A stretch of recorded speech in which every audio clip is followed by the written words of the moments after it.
Okay, thank you honourable member. माननीय सदस्य Shri Hanuman Beniwal ji. You sir, thank you. Please Supreme Court का मामला आ गया। कोई रिकॉर्ड में नहीं जाएगा, कोई रिकॉर्ड में नहीं जाएगा। आप बोलिए, शुरू कीजिए। सदन के अंदर आज जल शक्ति मंत्रालय के अनुदान मांगों पर चर्चा हो रही है। सदन के साथियों ने इस महत्वपूर्ण मंत्रालय के अनुदान मांगों पर अपने अपने विचार रखे। जल है तो कल है, जल है तो जीवन है। और हम तो उस इलाके चाहते हैं मारवाड़ के, जहाँ जल को घी से भी ज्यादा संजो के रखा जाता था। लोग 5-5, 7-7 किलोमीटर तक मटकी से महिलाएं अपने घड़े से उनसे पानी लाती थी। आज भी बड़े बड़े तालाब वहाँ बने हुए। बहुत बड़ी समस्या पानी को लेकर जल शक्ति मंत्रालय के अंदर पीने के पानी के साथ साथ सिंचाई के पानी की भी व्यवस्था की बात सब लोगों ने कही।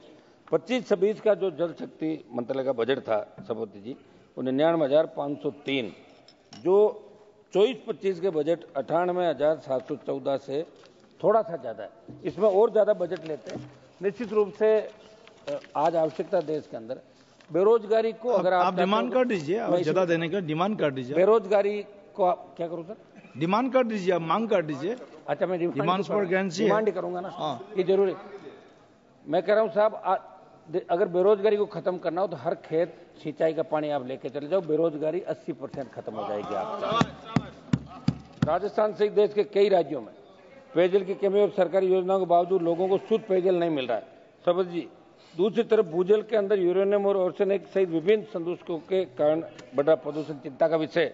वर्ष 84 में हमारे राजस्थान के 236 में से 203 ब्लॉक सुरक्षित थे, क्योंकि उस वक्त 35% पानी का दोहन होता था। सरकारी आंकड़ों और समाचार पत्रों के अनुसार 30 वर्षों के बाद भूजल दोहन 114% बढ़ गया। अब मात्र 12% ब्लॉक सुरक्षित बने। इसलिए मंत्री जी, आपसे मैं विशेष आग्रह करूंगा कि राजस्थान के अंदर आप विशेष रूप से ध्यान दें। आज देश के संदर्भ में बात करें तो भारत की कृषि भूमि का बड़ा हिस्सा वर्षा पर निर्भर है, और हमारे राजस्थान का भी बड़ा हिस्सा वर्षा पर निर्भर है, यानी सिंचाई के लिए वर्षा जल पर निर्भर ज्यादा है। और भारत की 2/3 कृषि भूमि सूखाग्रस्त है। आपने वर्ष 15-16 में प्रधानमंत्री कृषि सिंचाई योजना शुरू की, उसका दायरा बढ़ाया जाए और अटल भूजल योजना की प्रभावी मॉनिटरिंग की जाए। मंत्री जी, नदियों और नहरों में बढ़ता प्रदूषण बहुत बड़ी चिंता का विषय। अब करोड़ों रुपए बजट खर्च होने के बावजूद, कानून होने के बावजूद नदियों में प्रदूषण नहीं रुक रहा है।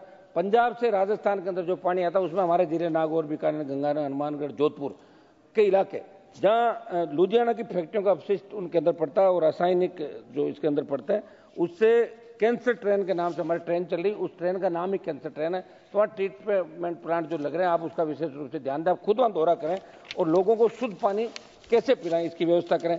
ये राजस्थान का हमारा बहुत बड़ा क्षेत्रफल है। राजस्थान कृषि प्रधान राज्य है सभापति महोदय। यहाँ जीवन यापन के लोग कृषि पर निर्भर रहते हैं तथा कृषि का विकास सिंचाई पर निर्भर है, लेकिन वहाँ सिंचाई के साधन नहीं है। कोटा, हनुमानगढ़, गंगानगर और कुछ इलाकों को छोड़ दे तो बाकी वर्षा पर सारा राजस्थान निर्भर है। राजस्थान में कुल सतही जल का मात्र 1.16% जल उपलब्ध है और 61.11% हिस्सा मरुस्थल है।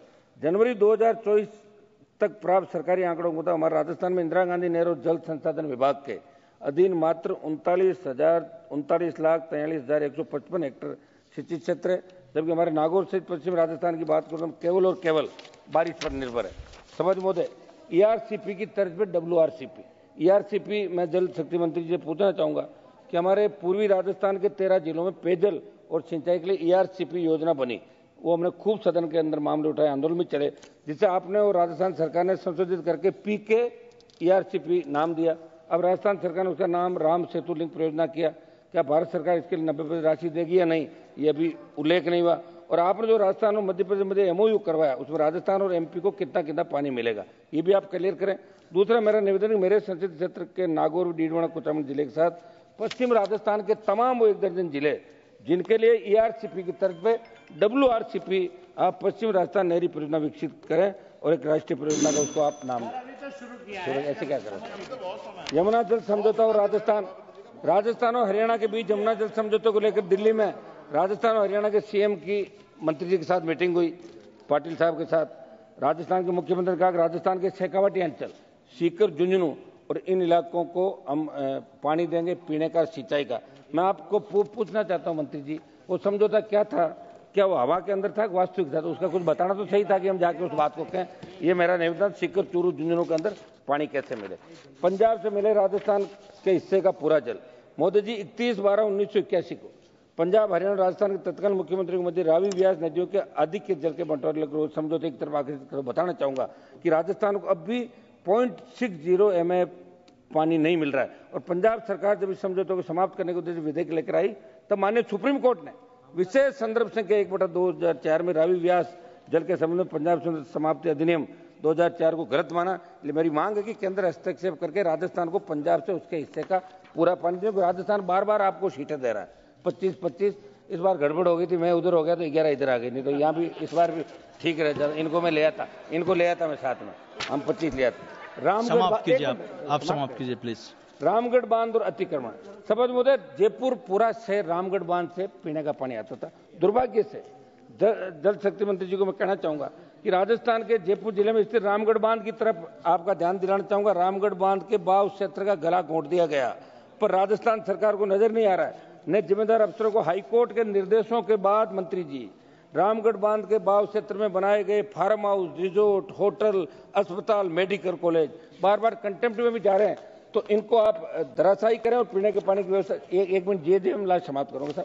जेजेएम और राजस्थान जल जीवन मिशन को लेकर बड़े दावे आप करते हैं। हमारे राजस्थान में जल जीवन में भारी भ्रष्टाचार हुआ था पूर्ववर्ती सरकार से। मंत्री जी, जल जीवन मिशन में पूर्ववर्ती सरकार के समय भारी भ्रष्टाचार राजस्थान के अंदर, पुरानी सरकार थी, और वहां के जल जो मंत्री थे उनके घर ईडी की रेड हुई, सीबीआई की रेड हुई। और आपने घोषणा पत्र के अंदर ये बात की जैसे हम सत्ता के अंदर आएंगे उन सबको सलाखों के पीछे डालेंगे, सीबीआई जांच करेंगे। मैं आपको बताना चाहूंगा यहाँ के आपके जो पूर्ववर्ती सरकार मतलब, एक मिनट सब कर रहा हूँ, पूर्ववर्ती सरकार कौन है? पूर्ववर्ती का बता दिया ना, राजस्थान की पूर्ववर्ती। हाँ, राजस्थान की पूर्ववर्ती सरकार के मंत्री के घर पे ईडी की रेड हुई। आपने ये कहा कि आप हमें वोट दो, हम जांच कराएंगे, लेकिन वो बात आगे नहीं बढ़ी, 1.25 साल से वहीं पड़ी। हम चाहते वो भी जांच कराओ, ये भी करो। एक मिनट समाप्त खत्म कीजिए। समझ होते ये आप इनकी जांच तो कराओगे ही कराओगे। फर्जी कंप्लीट ये सर्टिफिकेट इन्होंने 900 करोड़ से अधिक राशि के टेंडर कर दिए, कंप्लीट हो गए, गांव से लिखा दिया इन लोगों ने। और राजस्थान में तो जन स्वास्थ्य अभियंत्रिक मंत्री अभी वर्तमान में, वो भी भ्रष्टाचार में लिप्त अफसरों की फील्ड पोस्टिंग दे रहे हैं। धन्यवाद जी, हनुमान बेनीवाल जी, बहुत बहुत धन्यवाद। पूरा माननीय सदस्य श्री चंद्रशेखर जी, 30 सेकंड, चंद्रशेखर जी, 30 सेकंड पक्का? हाँ ठीक है, ठीक। मैं आपसे यही मांग करूंगा कि आपके दल की कथनी और करनी में कोई अंतर नजर नहीं आना चाहिए। आप जांच कराएं। मेरी मांग है कि राजस्थान में जल जीवन में तमाम घोटालों की जांच आप सीबीआई से करवाएं और दोषी नेताओं के खिलाफ कार्रवाई करें। राजस्थान और पानी का, एक मिनट समाप्त कराऊं चंद्रशेखर जी, सर एक सेकंड प्लीज सुनिए। हम देखो श्री चंद्रशेखर, आप शुरू कीजिए, आपका समय शुरू हो गया। चंद्रशेखर जी, आपका समय शुरू हो गया जी, प्लीज। सर झगड़ा